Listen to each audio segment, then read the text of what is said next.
தரத்தில் சமரசம் இல்லை, ஆரோக்கியத்தில் என்றுமே அக்கறை காட்டும் SVS வழங்குகிறது கேப்பை மாவு மற்றும் கம்பு மாவு. சினிமாவோட வியூஸ் வணக்கம். நான் ஜியோ பேசிட்டு இருக்கிறேன். கேப்டன் பிரபாகரன் திரைப்படம் 31 வருஷத்துக்கு அப்புறம் இன்னைக்கு ரீரிலீஸ் ஆயிருக்குது. ரீரிலீஸ் மாதிரியே இல்லை, ஃபர்ஸ்ட் டைம் ரிலீஸ் மாதிரி எல்லாரும் படத்தை பயங்கரமாக கொண்டாடிட்டு வெளியில் வந்துட்டு இருக்காங்க. இந்த ரீரிலீஸ் எக்ஸ்பீரியன்ஸ் அவங்களுக்கு எப்படி இருந்துச்சு அப்படின்றதான் இந்த வீடியோவில் நம்ம கேட்டு தெரிஞ்சுக்கிறோம். வாங்க பார்க்கலாம். 34 வருஷம் முன்னாடி நான் பார்த்தேன். எக்ஸலண்டா இருக்கு. என்னன்னா இப்போ டிஜிட்டலைஸ் பண்ணதுனால இன்னும் கிளாரிட்டி பெட்டரா இருக்கு. இதை ஃபர்ஸ்ட் டைம் பார்க்குறேன். டிவிலையும் பார்த்ததில்ல, எந்த ஒரு சீனையுமே நான் பார்த்ததில்ல, இது வரைக்கும் பார்த்ததில்ல. ஸோ இது எனக்கு ஒரு ரொம்ப நல்ல எக்ஸ்பீரியன்ஸ். இது பார்க்கணும், ரீரிலீஸ் பண்ணுறாங்கன்னே சந்தோஷமா இருந்தது.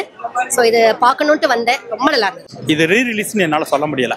ரசிகர்கள் ஒவ்வொரு சீனுக்கும் ஒவ்வொரு டயலாக்ஸுக்கும் அவங்க கொடுக்குற ரெஸ்பான்ஸை பார்க்கும்போது இது ரிலீஸ் மாதிரி இருக்குது, நியூ ரிலீஸ் மாதிரி இருக்குது. ரீரிலீஸ்னே சொல்ல வேண்டாம் தான் நான் நினைக்கிறேன். இதை ரீரிலீஸ்ன்னு சொன்னால் யாரும் நம்ப மாட்டாங்க. ரீசெண்ட் ரிலீஸ்ன்னு சொன்னால் தான் நம்புவாங்க. அந்தளவுக்கு படம் குவாலிட்டி டெக்னிக்கலாக எல்லாமே சிறப்பாக செம்மையாக இருக்குங்க. இந்த படம் விஷுவல் ட்ரீட், எல்லாருமே பார்க்க வேண்டிய படம், ஒரு என்டர்டெயின்மெண்ட் படம்.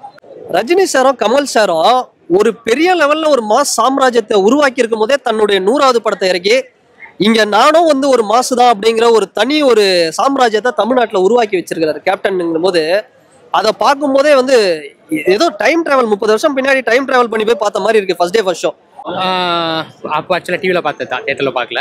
ஸோ எனக்கு இது புது எக்ஸ்பீரியன்ஸ் தான். படமே நான் அப்பப்போ கொஞ்சம் தான் பார்த்துருக்கேன் டிவியில். ஸோ ஒரு ஃபுல் படமாக பார்த்ததே ஒரு பெரிய எக்ஸ்பீரியன்ஸு. அது இல்லாமல் என்னோடய ஃபஸ்ட்டு ரீரிலீஸ் எனக்கு தெரிஞ்சது தான். ஸோ எனக்கு ஒரு டிஃப்ரெண்ட்டான எக்ஸ்பீரியன்ஸ் தான். ஆல்ரெடி படம் கதையெல்லாம் தெரியும் ஓரளவுக்குனாலும், அது படம் பார்க்குறப்ப நம்மளுக்கு புதுசாக தான் இருந்தது. மனுஷர்களுக்கெல்லாம் ஒவ்வொரு கேரக்டரும் அவர் பண்ண ஒவ்வொரு இது சீன் ஒவ்வொரு இது அவருக்குள்ளே ஒரு மனசு இருக்குன்னு சொல்லி கேப்டன் பிரபாகரன் விஜயகாந்த் கடைசியில் ஒரு சொல்லுவார், அவருக்கும் ஒரு மனசு இருக்கு. இப்போ அரசியல்வாதி அவங்களுக்காக ஒரு தனிநபர் சுயநலத்துக்காக கலெக்டர் முதற்கொண்டு எல்லாமே தனிநபராக பயன்படுத்திக்கிறாங்க. அதை மெசேஜ் சொல்லக்கூடிய ஒரு நல்ல படங்களை இருக்கு. ரொம்ப அவரை மிஸ் பண்றோம். அது பார்க்கும்போது கண்ணில் தனியா வந்தது. ஐயோ, அவர் இது வரைக்கும் ரொம்ப ஸ்மார்ட்டா இருந்தார் படத்துல, ரொம்ப சூப்பரா இருந்தார், ரொம்ப நல்லா நடிச்சிருந்தார். பாட்டை ஒன் மோர் கேட்டா பரவாயில்ல, ஃபைட் சீனா ஒன் மோர் கேட்டுட்டு இருக்காங்க. ஓப்பனிங் போலீஸ் ஸ்டேஷன் ஃபைட் சீனை ஒன் மோர் போடுங்க அப்படிங்கிறாங்க. அப்படி ஒரு ஃபைட் ஸ்டண்ட் அந்த காலத்துல டைகர் ஷெராஃப் மாதிரி டோனிஜா மாதிரி எகிரி அடிச்சிருக்கிறாரு மனுஷன், டூப் இல்லாம. ஃபர்ஸ்ட் கேப்டன் ஐயாக்கு ரொம்ப நன்றி சொல்லிக்கிறேன். படம் பிரம்மாண்டமா இருக்கு. ஃபேமிலியோட வந்திருக்கிறேன். 34 வருஷம் ரீரிலீஸ் ஆனாலும் ஃபேமிலியோட பார்க்கலாம். இப்போல்லாம் உங்களுக்கு இந்த இதெல்லாம் போட்டு ட்ரோன் போட்டெல்லாம் எடுக்கிறாங்க இல்லையா, அதெல்லாம் கிடையாது. அப்போ நீங்க பிசிக்கலா கேமரா எடுத்துட்டு போனோம். அதனால ஆக்டர்ஸ் நடிக்கிறதோட கேமரா யூனிட் அவங்க எப்படி மேலே பாறை ஏறி போய் பிக்சரைஸ் பண்ணன்றது அற்புதமா இருக்கு. எனக்கு தெரிஞ்சது A சர்டிஃபிகேட்ன்றது ஒரு பெரிய வருத்தமான விஷயம். அதோட கம்மி இருந்ததுன்னா UA இருந்தால் கூட அட்லீஸ்ட் 13 வயசு பார்ப்பாங்க. இப்போ என்னென்ன யாரெல்லாம் 18 வயசு மேலேயோ கண்டிப்பாக பார்க்கணும். நம்பர் ஆஃப் ஷோஸ் தியேட்டர்ஸ்லாம் இன்க்ரீஸ் பண்ணால் இன்னும் பெட்டராக இருக்கும். டூப்பும் போடாமல் அது ரொம்ப மற்றவங்களுக்கும் அந்த ஸ்க்ரீன் ஸ்பேஸ் கொடுத்து ஆக்ஷன் சீக்வன்ஸ் பார்க்குறப்போ அவரை அச்சுக்கு ஆளே இல்லைன்ற மாதிரி தான். ஸோ இந்த படம் கேப்டன் பிரபாகரன் கேப்டன் ஏன் பேர் வந்ததுக்கான காரணம் ஏன்னு படம் பார்க்குறப்ப தான் அது நல்லா தெரியுது. இங்கே நடக்கிற நீங்கள் ஒரு கேடுகட்ட அரசியல்வாதியை விட அந்த காட்டில் இருக்கிற எவ்வளோ மேல்றா அப்படிங்கிற சூப்பரான ஒரு இது மெசேஜ் ஒரு வசனத்துக்கும் கை தட்டுறாங்க. 30 வருஷம் கழிச்சு அது கிரிஞ்சின்னோல இன்னைக்கு பார்க்கும்போது கிரிஞ்சா இருக்கும்ல, கிரிஞ்சா இல்லை, இன்னைக்கு கனெக்ட் ஆகுது. இன்னைக்கு எடுத்த கேம் சேஞ்சர் படமே கொஞ்சம் வசனம் சில இடத்துல கை தட்டுறாமல திகட்டி போச்சு. ஆனா அன்னைக்கு கேப்டன் சொன்ன அந்த டைலாக் இன்னைக்கு ரெலவெண்ட் ஆகுது அப்படின்னா உண்மையாவே தரமான படம். ஒரு வாட்டி ஃபேமிலியோட தியேட்டருக்கு எல்லாரும் பார்க்கணும். அப்படி இருக்கு படம். அதே நாங்கள் அந்த சமகாலத்தில் எல்லாரும் பயன்படுத்தக்கூடிய அதே செட்டு எல்லாத்தையும் வச்சு அவர் ரொம்ப ஃப்ரெஷ்ஷாக ஒரு படத்தை கொடுத்துருக்காரு. அதுக்கு அவர் என்ன உழைச்சிருப்பாரு அது தெரியாமல் ஆடியன்ஸ்க்கு கன்வே ஆகாமல் எவ்வளோ தூரம் அவர் மேக்கூர் பண்ணி இதை பெருசாக எடுத்திருக்காருன்னு என்னால் புரிஞ்சுக்க முடியும். உண்மையான பெரிய சர்ப்ரைஸாக இருந்ததுன்னா லைவ் லொகேஷனில் எடுத்துருக்கிறது. இவ்வளோ ஆர்டிஸ்ட்னா எக்கச்சக்கம், போலீஸாக இருக்கட்டும் வில்லன் சைடாக இருக்கட்டும், அவ்வளோ ஆர்டிஸ்ட் வச்சு எடுக்கணும். ஃபைட் சீக்வன்ஸ் ஒரு லைவ் லொகேஷனில் எடுக்கிறப்போ எவ்வளோ அடிப்படும், எவ்வளோ ரிஸ்க் இருக்குன்னு தெரியும். பட் அதுவே நம்மளுக்கு எந்த இடத்துலையுமே படத்தை தாண்டி நம்மளுக்கு எதுவும் யோசிக்க விடாமல் படத்தோட நம்மளை கமிட்டடாக அது மட்டுமே யோசிக்க வைக்கிற அளவுக்கு எடுத்திருக்காங்க. இன்றைக்குமே நிறைய இடத்துல இந்த காடு சாந்தலாம் ஃபைட் எடுக்கிறப்போ ரொம்ப ரிஸ்க் இருக்குன்றதை நினச்சி CG பண்ணுவாங்க, க்ரீன் மேட் யூஸ் பண்ணுவாங்க, டெக்னாலஜியில் யூஸ் பண்ணுவாங்க. பட் அந்த டைமில் ஒரு 34 வருஷத்துக்கு முன்னாடியும் இது எடுக்கிறப்போ ரொம்ப லைவ்லியாக படம் பார்க்குறப்போ நம்மளுக்கு படத்தை தாண்டி எதுவும் யோசிக்கிற அளவுக்கு பண்ணியிருக்கிறதுலாம் பெரிய விஷயம். ஸோ அந்த படத்தோட சக்ஸஸ்க்கு கேப்டன் சொன்னாலும் அதை தாண்டி இந்த டெக்னிக்கல் குரூவுமே அன்றைக்கி அவ்வளோ வளர்ச்சிருக்காங்க. அதை இந்த ஸ்க்ரீனில் பார்க்குறப்போ படமாக பார்க்குறப்போ நம்ம கடந்து போயிடுவோம். பட் அது ஸ்க்ரீனில் பார்க்குறப்போ அதோட உழைப்பு நம்மளுக்கு நல்லா தெரியுது. இன்னைக்கு 34 வருஷம் கழிச்சு இன்னைக்கு கேப்டன் பிரபாகரன் இன்னைக்கு ரிலீஸ் ஆயிருக்கு, ரீரிலீஸ் பண்ணியிருக்கோம். தமிழ்நாடு முழுக்க மக்கள் மிகுந்த ஆரவாரத்தோட இன்னைக்கு ரிலீஸ் ஆகிற படம் மாதிரி இதுக்கு மிகப்பெரிய ஆரவாரம் கொடுக்குறாங்க. அது மட்டும் இல்லாம நாங்க எல்லாரும் உட்காந்து படம் தியேட்டர்ல பார்த்தோம். அன்னைக்கு எவ்வளவு கிளாப் பண்ணாங்களோ அதே மாதிரிதான் இன்னைக்கு கிளாப் பண்றாங்க. அன்னைக்கு எந்த வசனத்துக்கு கிளாப் பண்ணாங்களோ அதே போல இன்னைக்கு வசனத்துக்கு கிளாப் பண்றாங்க. விஜயகாந்த் சார் வந்து அந்த போலீஸ் ஸ்டேஷன் ஃபைட்ல பேக் ஷாட்ல போய் அன்னைக்கெல்லாம் எப்படி கை தட்டாங்களோ சேம் ஷாட் தான் இன்னைக்கு கை தட்டுறாங்க. அந்த படம் ரிலீஸ் ஆகும்போது பிறக்காதவங்களா இன்னைக்கு படம் பார்த்துட்டு அந்த குழந்தைங்களாம் இன்னைக்கு கை தட்டும் போது எனக்கு ரொம்ப சந்தோஷமா இருக்கு. ஆனா சார் இல்லைங்கிற ஒரு கவலை இருக்கு. ஆனாலும் அவர் பேசுற ஒவ்வொரு வசனத்துக்கும் ஒவ்வொரு ஷாட்டுக்கும் உண்மையாவே ரொம்ப சந்தோஷமா இருக்கு. இங்க மட்டும் இல்ல, நான் நிறைய நண்பர்கிட்ட விசாரிச்சேன். தமிழ்நாடு முழுக்க இந்த படத்துக்கு வந்து மிகப்பெரிய ஆரவாரமா இருக்கு. இன்னைக்கு வந்து ஷோ ஹவுஸ்ஃபுல்லா இருக்குனாங்க, அடுத்த ஷோ ஹவுஸ்ஃபுல்லா இருக்கு. அதாவது வந்து படத்துக்கு ஓப்பனிங்கே இல்லாம இருக்கிற இந்த காலகட்டத்துல 35 வருஷம் கழிச்சு இந்த படம் ரிலீஸ் பண்ணா கூட இந்த ஷோ ஹவுஸ்ஃபுல்லா இருக்கு. எல்லா இடங்களுமே மிகப்பெரிய ஆரவாரத்தோட மக்கள் வரவேற்கிறாங்க. பாசமல்ல பாண்டியர சாங் வரும்போது தியேட்டர்ல எல்லாரும் எழுந்து ஒரே ஆட்டம் ஆடுறாங்க. அது விட ஆட்டமா தேரோட்டமா வரும்போது வந்து தியேட்டர்ல எல்லாருமே வந்து டான்ஸ் ஆடுறாங்க. அவங்களுக்கு என்ன பிடிச்சிருக்குன்னு எனக்கு தெரியல. அது போல வந்து பிடிச்சிருக்கு. அது போல வந்து கிளைமாக்ஸ் சீன்ல வந்து விஜயகாந்த் சார் பேசுற ஒவ்வொரு வசனத்துக்கும் தியேட்டர்ல வந்து அனல் பறக்குது. உண்மையாவே வசனகர்த்தா லியாகத் அலி கான் சாருக்கும், மன்சூர் அலிகானுக்கும், ரம்யா கிருஷ்ணனுக்கும், சூப்பர் சுப்ராயனுக்கும், இந்த படத்துல ஒர்க் பண்ண எல்லா டெக்னீஷியனுக்கும் நான் நன்றி சொல்ல விரும்புறேன். இதை விட முக்கியமா இந்த படத்துக்கு உயிர் கொடுத்த பின்னணி இசை மூலம் ஒவ்வொரு இடத்திலும் தான் நிக்கிற இளையராஜா சாருக்கும் இந்த நேரத்துல நான் நன்றி சொல்ல விரும்புறேன். 2 பாட்டு தான் இருந்தாலும் ஆட்டத்தை தியேட்டர்ல வந்து நீங்க வந்து பாத்தீங்கன்னா தெரியும், படம் முழுக்க வந்து விளையாடிட்டே இருக்காங்க. இந்த நேரத்துல இந்த பிரம்மாண்டமான படத்தை உருவாக்கிய இப்ராஹிம் ராவுத்தர் அவரை நான் மறக்க முடியாது. ஒரு காட்சிக்கும் வந்து எனக்கு 500 பேர் வேணும், 1000 பேர் வேணும், 100 குதிரை வேணும், 60 குதிரை வேணும், ஃபைட்டர்ஸ் வேணும்னு சொல்லும் போது எதுக்குமே சலிக்காம வந்து படம் முடிகிற வரைக்கும் வந்து எனக்கு ஒரு பெரிய தூணா இருந்தாரு. இப்ராஹிம் ராவுத்தரும் கேப்டன் விஜயகாந்த் சார் இல்லைன்னா இந்த படத்தை நான் உருவாக்கி இருக்க முடியாது. ஒருவேளை அவங்க 2 பேர் இருந்திருந்தாங்கன்னா இன்னைக்கு கமலா தட்டுல லெப்டும் ரைட்டுமா அவங்க இருந்திருப்பாங்க. நாங்க அந்த படத்தை ரொம்ப சந்தோஷமா பார்த்திருக்கோம். இருந்தாலும் அவங்களோட ஆசீர்வாதம் எங்களுக்கு கிடைக்குங்கிற ஒரு நம்பிக்கை எனக்கு இருக்கு. எல்லாருக்கும் நன்றி. இந்த படத்தை 2025 வந்து டிஜிட்டல் உலகத்துல நீங்க சினிமா போயிட்டு காலகட்டத்துல வந்து ஒரு பிரம்மாண்ட படத்தை வந்து பண்ணிருக்கீங்க. இது எப்படி சார் நீங்க சாத்தியம் பண்ணி இன்னைக்கு உள்ள டைரக்டர்ல எடுக்க முடியுமா? அது மாதிரி பிரம்மாண்டத்தை சார் எடுக்கணும்னு நினைச்சா எடுக்கலாம். ஆனா இதுக்கு வந்து விஜயகாந்த் சார் மாதிரி ஒரு ஹீரோ வேணும்.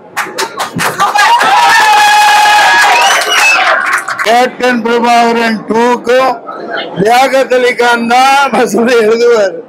நான் சொல்றேன், ஏன்னா முதுகெலும்பு தண்டுல ஒரு மின்சாரம் பாய்ச்சுற மாதிரி ஒரு இந்திய வரலாற்றுல, திரைப்பட வரலாற்றிலேயே ஒரு வில்லன் எல்லாத்தையும் போட்டு தள்ள பிறகு 30 நிமிஷம் கோர்ட்டுல வசனங்கள் பேசப்பட்டு ஒவ்வொன்றுக்கும் கைத்தட்டல், அதுவும் ஒரு தீர்க்க தரிசனமா பல காட்சிகளை இவர் எத்தனை ரூம் போட்டு யோசிச்சாரோ தெரியல.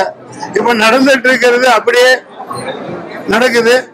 இயக்குனர் டைரக்டர் ஆர்.கே. செல்வமணி அவர்கள் மிக மிக தீர்க்க தரிசனமா, அன்னைக்கு வீரப்பனார் நான் கண்ணில் பார்த்தது இல்லை, எப்படி இருப்பார் கருப்பா சிறப்பான்னு தெரியாது.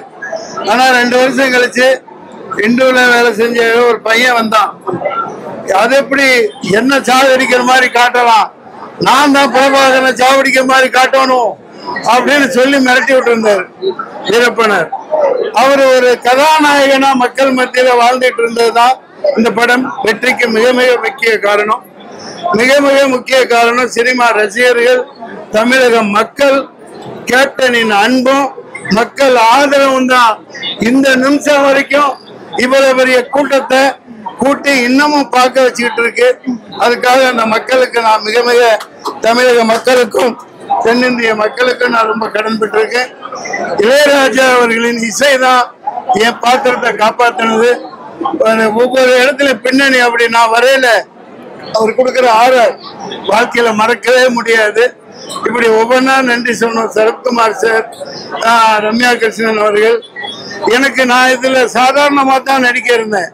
ஆனா அண்ணன் டைரக்டர் சார் சுழுக்கு எடுத்து வசன உச்சரிப்பெல்லாம் எனக்கு இப்படி வேணும்னு சொல்லி கொடுத்து என்னை செதுக்கினது ஆர்கே செல்லுமணி சார். இப்படி ஏகப்பட்ட விஷயங்கள் தமிழக அரசியல அந்த காலத்து 34 வருஷத்துக்கு முன்னாடி இவ்வளவு தைரியமா தோல் உரிச்ச ஒரு மாபெரும் புரட்சி இயக்குனர் தான் செல்லுமணி அவர்கள். இன்னமும் அந்த வீரியம் குறையாம இருக்கு. நிச்சயமா அது குறையாம அடிப்பார். அதன் மூலம் ஒரு மிகப்பெரிய ஒரு புரட்சி நிச்சயமாக ஏற்படும். நான் ரொம்ப பேசிக்க விரும்பல. அந்த காலத்துல வந்து வீரப்பனோட கொலை மிரட்டல் இருக்குது. வீரப்பன் கொலை மிரட்டல் இருந்ததெல்லாம் இல்ல, மக்களாலும் மோகிக்கப்பட்ட. எப்படி கிளைமாக்ஸ்ல வசனம் சொல்றார், லாகத்தடிகான வசனம், ஐயோ ஐயோ ஐயோ வண்டியில வரும், ஹெலிகாப்டர் அங்க இருந்து பிளைட்ல கோயம்புத்தூருக்கு வரும், 40-50 பக்கம். அவரு மல்லியம்பட்டி அம்பாசிடர் எடுத்துக்கிட்டு கோயம்புத்தூர் வந்து அங்க இருந்து பாலக்காடு கொண்டாந்து அங்க இருந்து சாலக்குடிக்கு ஜீப் வழியா அந்த இது மாரத்தான், என்ன ரேஸ் அது, மாரத்தான் இல்ல, கையில பிடிச்சு வாங்கிட்டு போவாங்கல்ல, ரிலே. அந்த மாதிரி வசனம் வந்து சேர மாலை 5 மணி ஆகும்.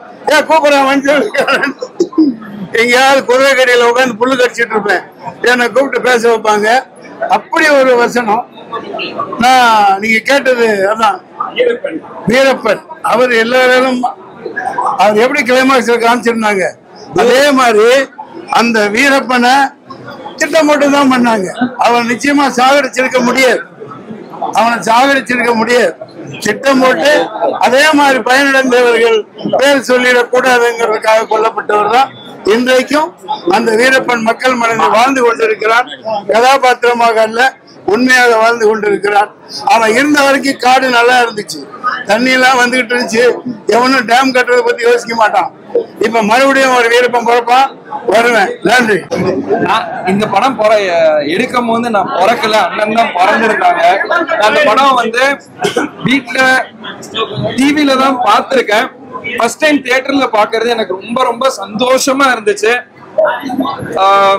அப்பா ரொம்ப அழகா காமிச்சிருக்கீங்க சார். அதே ஒரு உண்மையிலேயே அழகுப்பா. கரெக்ட். பட் நான் எங்க அப்பா வந்து வீட்டுல பார்த்த விதம் வேற, பட் சினிமால பார்த்த விதம் கண்டிப்பா வேற.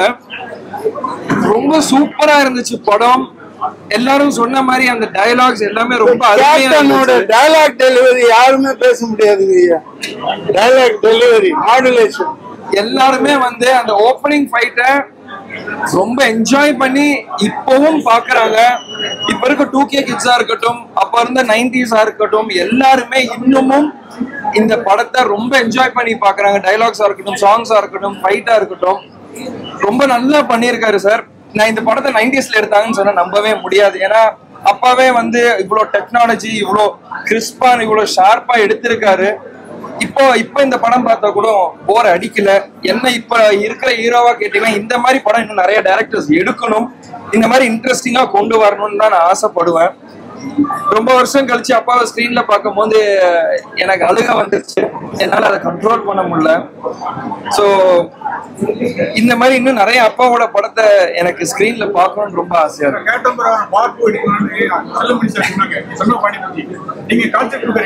நான் எல்லாம் ரெடி சார். என்ன சார் ஓகேன்ட்டாரு, நானும் ஓகே தான் சார், அவ்வளவுதான். 91 ஆண்டுகள் பாரம்பரியம், 5 தலைமுறைகளாக மக்களின் நம்பிக்கையை பெற்ற SPS. ஆரோக்கியமான காலை உணவுக்கு SPS வழங்கும் கேப்பை மாவு மற்றும் கம்பு மாவு. இன்றே கேட்டு வாங்குங்கள்.